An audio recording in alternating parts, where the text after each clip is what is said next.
1. Years ago, I was a manager of a small grocery store. I hated it. Bonuses were removed, hours were long, terms of employment were harsh. I took the job to fill a gap in employment and got stuck there for almost a year until I found something else. All that being said, I put solid effort and time into it to get it right, despite it being the worst job of my life.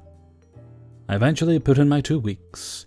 I was the last of a batch of managers still employed that were in my hire group. Most got fired for not meeting unrealistic expectations, and others just quit because it was so bad.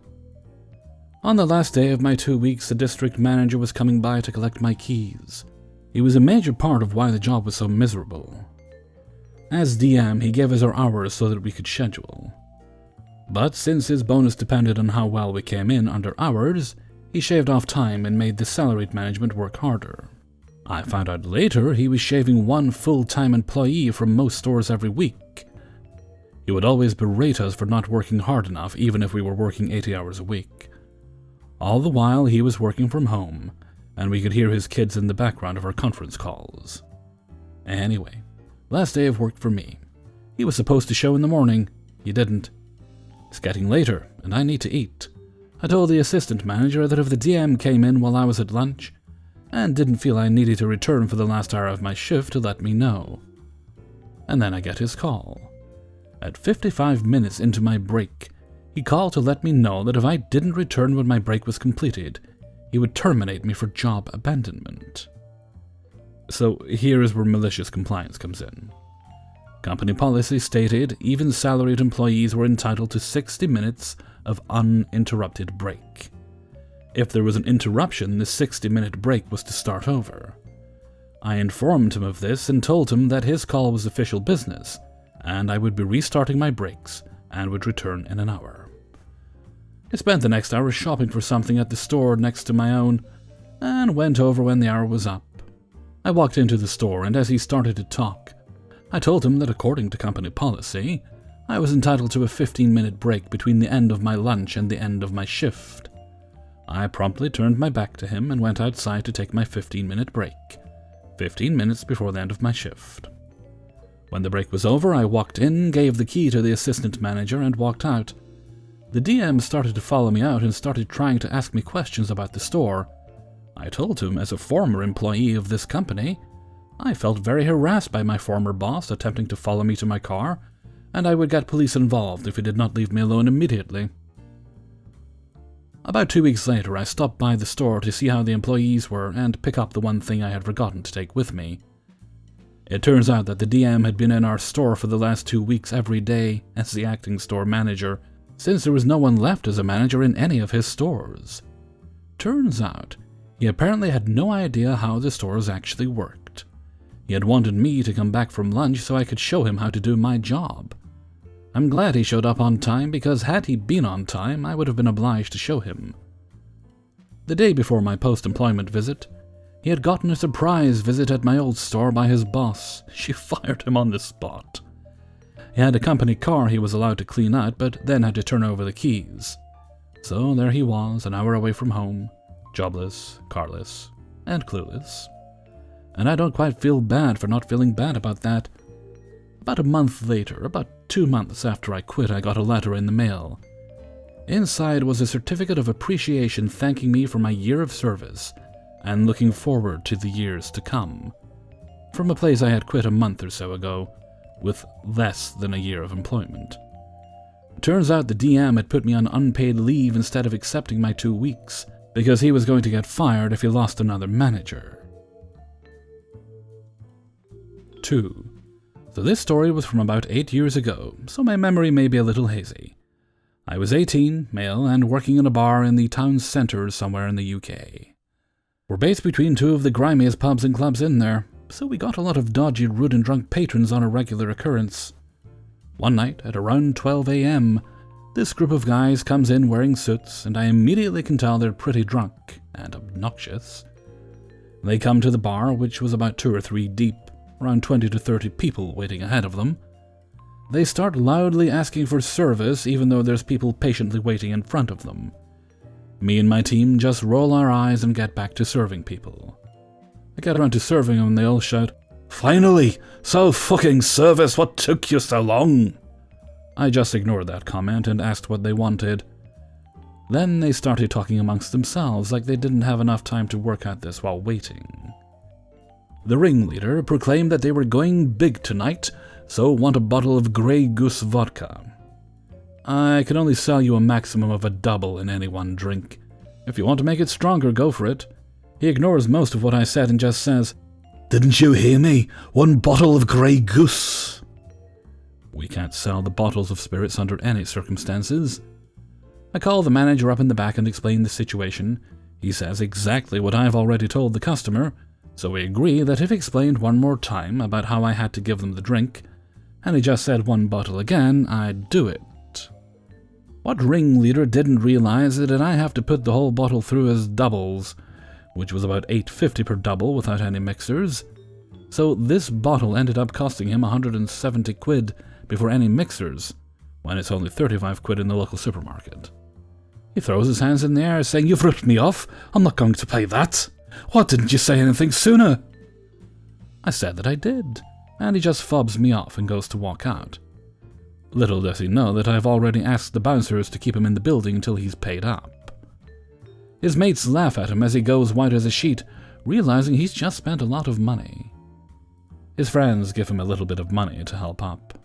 Ringleader then spends the night sulking with his £170 bottle of 30 quid vodka. 3. Back in September, I went to look at a pair of moose antlers on Facebook Marketplace that my dad was interested in. He lives in a small cabin on my property and thought the antlers would look cool over his front door. We get there and the dude is clearly high on coke, jittery, keeps wiping his nose, etc. We meet him at his storage rental place, so he had to let us in with his code, and we were stuck in the facility until he let us back out. We get to his rental unit and he gets the antlers out. They were very clearly fake. He said he spray painted them to make them look like they were still in velvet. It was obvious he spray painted them to make them look real. The weight was off, the color was off, there were several large cracks in them, and you could see they were white inside, not bone-colored. There were also several points broken off, and the material inside was white and powdery, again not bone. He kept insisting they could be fixed with some epoxy. Finally, tapping your fingers on them made a drum noise, so they were hollow inside. At this point, I hadn't said a word at all. I was just along for the ride with my dad. Dad politely tells the guy that we're going to pass. He thinks they're fake. Thanks, but no thanks. This guy goes off the deep end, screaming at us, calling us all sorts of names, insulting us, our mothers, etc. Then he starts screaming at us that we're locked in there with him and we weren't leaving until he was ready to go. Dad and I get in the truck, and luckily another customer was coming in through their unit, and we were able to get out of the locked gate when they came in. We both thought it was hilarious how off the wall the guy acted and how fake the antlers looked in person. I stew on this for a few weeks and finally come up with a revenge plan. I didn't say a single word to the guy, and he insulted my entire family tree, wife's intelligence, etc. I create a new Facebook account with the dumbest old person name I could come up with. Then I use a bunch of Hide the Pain Harold photos to populate it with. Then start adding as many friends as I can, posting dumb crap about old black and white movies, my prostate, etc. Spent a few days crap-loading this account as much as I could. Then, once the account was 2 weeks old and I could get on Facebook groups, I got a few of the groups I knew this guy was on, and find some of the items he had for sale. Luckily, he had 2 large bookcases for sale. Great, something big and awkward to move around. Next, I do some research and find the most pain-in-the-butt location in my city to get to. I pick a place that has no highway on-ramps, so it takes at least half an hour to get to off the highway. I message him and ask if he would deliver since I only have a sedan, and he said yes, for $50 to cover his gas, and a helper because they would take 2 people to move around. We set up a date and time, and I tell him I'm going to meet him at a nearby grocery store, since my house is hard to find. Finally, the time arrives. He messages me that he is at the grocery store. Now I come up with every annoying old person's soul thing I can think of. I'm putting my shoes on, My wife is in the shower, and I can't leave in case she slips. Oh, we've not gone anywhere in so long because of this virus. I may have referred to it in a more inflammatory way. My car battery is dead. Mr. Scammer finally asks for my address and says he will find the place. I get on Google Maps, find the most pain-in-the-butt street to get to, knowing he's driving a full-size van and towing a trailer with the bookshelves. So I find a street in the very center of the old, badly laid-out neighborhood, got on Street View, and look for where the house numbers stop and pick a number a few above that one. I test it in Google Maps, and Google Maps isn't smart enough to know that the house number doesn't exist. It just points you at the end of a dead-end street. So I relay this address, of course making sure to mess it up a few times and get him lost in the process. After about 90 minutes, he messages that he can't find that house number, but he's on my street. Can I please come outside? I reply back with, "No thanks." No thanks what? I walked out there and saw them, not interested in buying. My Facebook account blows up for the next hour with him trying to call me, video chat, sending all kinds of horrible messages about how I'm a liar and a cheater. I never respond back. I check it occasionally, and about every 2 weeks he sends me a nasty message still. Dude had no idea who it was that messed with him, or why it happened. I'm kind of debating about doing it again. 4. I work at a restaurant that's located in the main hotel building on the property. Due to particular things this year I can't say the name of, our resort and restaurant as a whole had to go through a lot of changes and needed to adapt to a lot of new and different things. We've also been losing a lot of employees, and it's been affecting our performance and overall motivation. As a result, the resort hired a new head manager for the restaurant, Samuel, to manage the chaos. Samuel got to work almost immediately, resolving any issues he found or was told about by one of the employees, and made changes accordingly. One of the things he decided to do was put a lock on what we in our restaurant all lovingly refer to as the cage. The cage is basically a couple tall shelves surrounded by an iron bar fence and gate that housed all our paper supplies like to-go boxes, cups, and bags, along with a few miscellaneous things like crayons and such. Samuel worried that leaving it unlocked the whole time looked unprofessional, and people could easily steal some of our supplies whenever they wanted. He told us during a meeting that he'd give keys to each of the managers so any of them could unlock the cage if we needed to get in. I was really skeptical of this idea and worried that it could lead to issues.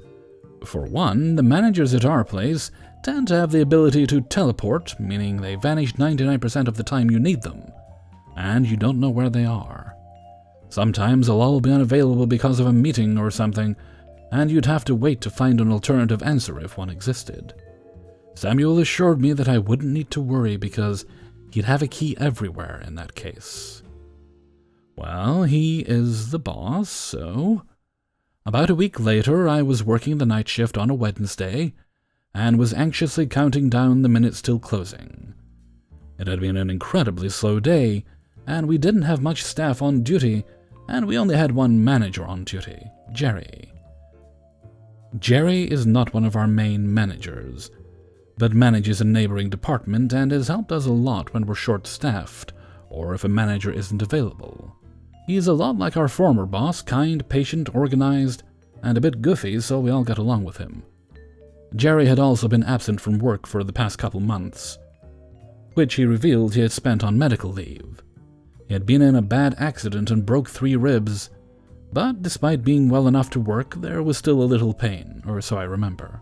An hour before we were scheduled to close, Jerry asked me to start restocking our expo station's paper goods, so we wouldn't have to worry about it later on. I nodded and headed towards the cage to collect the supplies. Well, what do you know, the cage is locked. Guess I'll have to ask the manager like Samuel said I'd need to. I told Jerry about the lock and said I needed the key to get in. He was silent for a moment before he turned to look at me with a face that I can only describe as a mix between irritation and disappointment. I don't have one. Samuel said he was going to give me one, but he never did, and I completely forgot until now. He rubbed his head, and we both walked to the cage. As he stared at the heavy-duty lock and chains, he told me to go to loss prevention, our security department, and ask them for the spare key they should have. I did as I was told and left him scratching his head while studying the gate intensely. Unfortunately for us, no one was home. The door was locked up tight, and you couldn't see any lights on through the windows aside from the TV monitors that played camera footage. It was likely that all the loss prevention officers were busy doing tasks around the resort property. There was no way of knowing where they were or how long they'd be gone for. I have seen times when they'd be gone for hours, and tonight, we only had less than one before we really needed to close up everything. Again, it was a slow day, and we all wanted to go home as soon as possible. I relayed the news to Jerry, and he just sighed again, looking up and down at the cage with a forlorn look. At this point, I think any normal person would just say, "Heck with it," and walk away. It wasn't like we needed to restock that night, and could in the morning when Samuel would be there. If we just explained the situation to Samuel, he may have been understanding about it. Not Jerry, though. Jerry was determined. No lock in the world was going to keep this man from his destiny of obtaining the priceless paper and or plastic goods beyond that metal prison. Not even his recovering ribs would stop him. At that moment, Jerry made the executive decision that if we couldn't go through the gate, he was going over it instead. The thing about the cage is that the fence is basically just iron bars running horizontally and vertically, about 2 inches apart. So basically there's enough room for a foot to fit in. The fence was also about 6 feet tall, and there wasn't a roof covering it. Needless to say, it was possible to jump the cage's fence. But it would be difficult and dangerous. I tried to stop him, offered to do it in his place. I'm 5'23" and probably wouldn't have an issue. But eventually caved in and helped where I could. With a few makeshift platforms, collaboration, and a conveniently placed stepladder, Jerry had managed to get in and out of the cage, and we had obtained our paper goods. I convinced Jerry to leave the stepladder inside, as I was feeling petty and thought it'd be funny for someone to ask why it was stuck in there. Jerry told Samuel everything the next morning as they shared the same shift. Jerry said Samuel wasn't mad, just a bit surprised and a little apologetic. I wasn't there to see it, but I think Samuel got the message, and since then, we haven't had issues with keys. Never underestimate the power and determination of a restaurant manager and his petty sidekick. Till next time, y'all. Peace. 5. I'm sure you've read my comments on growing up with siblings, but now the fun is to tell how I've served some ice cream. First, I was teased badly by my younger sister and brother. I'd asked Mom more than once, begging her to make them stop, but nope, it only got worse. Then I learned the nickname she hated. So here's to serving Mom. This time I begged in near tears that she would make it stop, and no such luck. So I said, "Okay, Corky." She said that was never her nickname. So I waited patiently before serving again. Mom had a big sister, basically like the boss. No means horrible, more like a guard. They were in the kitchen, any Holmes gathering spot, and when I got the chance to speak, I asked my aunt right in front of Mom, what was Mom's nickname growing up? And she said without hesitation, Corky. I had the biggest Cheshire cat-like smile I ever had as I left the kitchen. It was packed with Mom's family and friends at the time. For the second serving, my little brother used to irritate me by putting his feet on the bottom part of my leg. So one night he was on the couch watching TV, and here I come into the living room where the TV was. I was walking very slowly with my cotton socks on the carpet, and we all know what happens. So as he saw me walk by slowly, I took my time, making sure to build up friction, and as I reached him, zap! Needless to say, he more than lifted about half an inch or so off the couch, and I turned around and slowly walked back out of the living room. Hey everybody, Hellfreezer here, and thank you very much for listening to Revenge is Ice Cream, number 66. And thank you very much to everybody who allowed me to use and sent in stories for use in this video. Also, I'd like to give a special thank you to Karla, one of our very own community here, for sharing the last story. Alright, Tales from Grumble Freezer. Hang on, for a grumble, is there any shoutouts to do?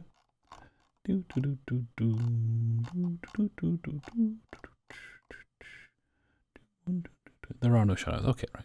Grumble Freezer. Right, now, as you've heard me mention before, I get my groceries delivered, right? And when numbers start going down to acceptable levels, I'll start venturing out and buying them again. But for now, I get them delivered. You know, because right now the world is covered in filth and there is death outside. What? Is that a weird thing to say? And because we're now in Tier 4, which is basically full lockdown, but the schools are open because logic apparently isn't a thing. But we're on Tier 4, like I say, so basically full lockdown. That changed fairly recently. And that means that more people are using delivery services again like they were when the pandemic started. Okay, not quite as bad as that, because the companies have adapted a bit. So whereas I used to use Amazon Prime, and I'd use the Morrison section of that and get my deliveries done from there, which was good because it usually meant that I could get up maybe a bit earlier, and I could order and have them later that day. And I like doing that because it gives me a better idea of what's in stock. But anyway, 2 days in a row, Friday and Saturday. Tried for hours and hours and hours, couldn't get a delivery slot. I thought, well, okay, I kind of need groceries at this point. Don't get me wrong, I wasn't desperate. I could probably have actually gone another week and a half maybe, without anything, but I wanted bread and things for sandwiches and things like that. Just for things that are quick before I work, which kind of makes, it makes me work better. I've got essentially needed snacks to make work go better. That's my excuse for snacks anyway.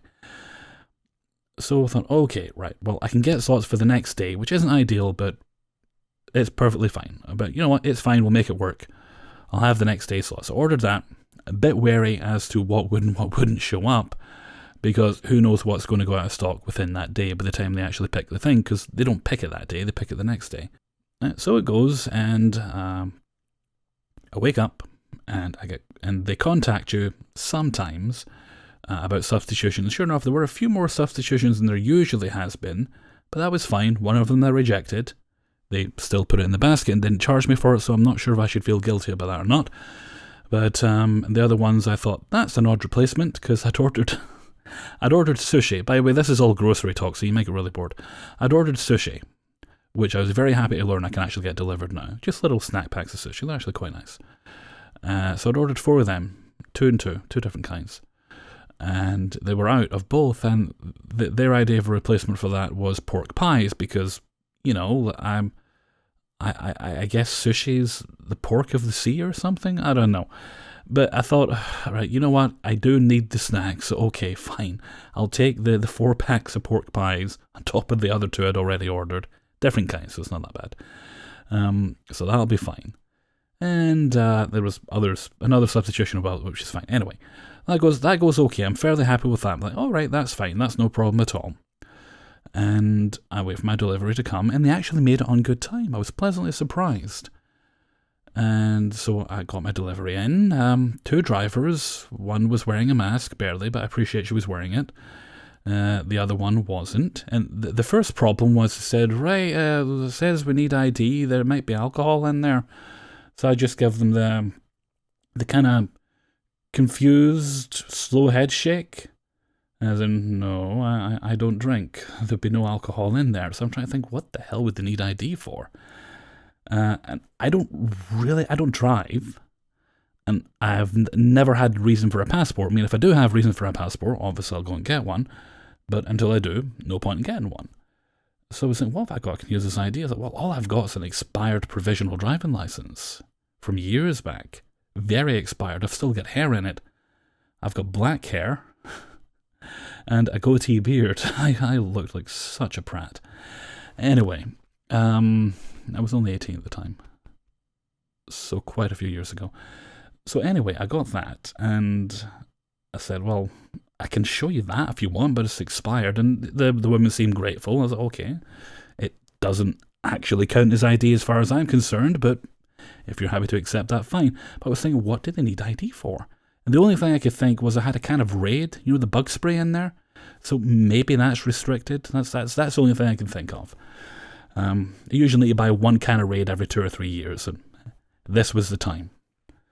So that's fine. I got the groceries, and then I'm sure I came back out to get my bags, and I'm sure there was more bags sitting there that suddenly disappeared. Then the guy comes back in and he says, it looks like there's a missing bag. So I think they'd accidentally put some of the wrong bags. All the ones that I took out of the house were fine. That was all my stuff. And that's when I saw there was a cake in there that shouldn't have been there because I told him I didn't want it. Anyway, going off on a tangent, apologies. Getting back to the point. The guy came in, handed me my license back, and then said there's a bag missing. If it's we're gonna wait until we're gonna call and wait till the call back. And if it's there, we'll go and bring it to you. I thought, okay, right, fine, no problem. Not really that annoyed. I thought, well, okay, as long as I get it, it's not their fault. Presumably not their fault. Somebody just didn't put the bag where it's to be picked up. And so I wait. Now, the thing is with me is because I'm an overly cautious person, or perhaps not overly cautious, we'll see. For me, grocery delivery days, when the groceries arrive, from the moment they arrive until I am done putting them away, everything gets wiped down, then put away. Or it gets left in a bag and put in a cupboard for a few days. If it doesn't need to be chilled, and I don't need to use it right away. I don't stop until that's done. I literally cannot go sit down in the living room. I don't want to touch anything until my groceries are all sorted and I am content they're acceptable. I'm fully aware of how this sounds, by the way, but I can't help but it makes me feel better that I do it. So it's just my little ritual that lets me feel content in my own home. And then that's usually fine, except I was waiting for them bringing this bag back. So I couldn't sit down, couldn't touch anything in my living room. There was no point, I washed my hands, of course, but there was no point going and having a bath and then waiting to see if they came back, because they might come back while I'm in the bath. And if they did, I'd then have to repeat the procedure over again. And I wait and wait. Over 2 hours go by, with basically just me waiting on these people, occasionally walking between the kitchen and the hallway. And eventually I thought, these fuckers aren't coming back. And sure enough, they didn't. So I thought, screw this. So I went, washed my hands again, checked the computer, and it's now listed as, oh, sorry, we'll refund your money. And I'm thinking, they have my phone number. They could have called me and told me that they weren't coming back. But fine, they didn't. So I'm now waiting on a refund for a bag of missing groceries, which unfortunately was half of what I need to have a fry-up. If you don't know what a fry-up is, it's basically a breakfast, but you can have it whenever you like. Sausage, egg, bacon, potato scones. I like to drizzle a little tomato juice over the top of mine, just for the yummy. So I can't make that, because half the ingredients were in the bag that didn't arrive. Can't make sandwiches, because the butter that I needed and the actual meat for the sandwiches was in the bag. I can make cheese sandwiches, because I've got plenty of cheese and I've got bread. That didn't arrive. Can't make either lasagna or mac and cheese, one of which I was going to make, because the milk was in that bag. Quite frankly, I'd rather had the fucking bag of stuff. So I'm going to have to arrange later in the week for another delivery. And I'm going to shut up now, because I'm realizing I've been yammering on for almost 10 minutes. Okay. With that, I'm going to head off for now. So until next time, for anyone comments, I know exactly how crazy I sound in describing this, which is why I'm very eager for a vaccine. I'll be taking one in each butt cheek. Okay. And with that, I'm going to head off for now. So until next time, thank you very much for listening, and take very good care of yourselves.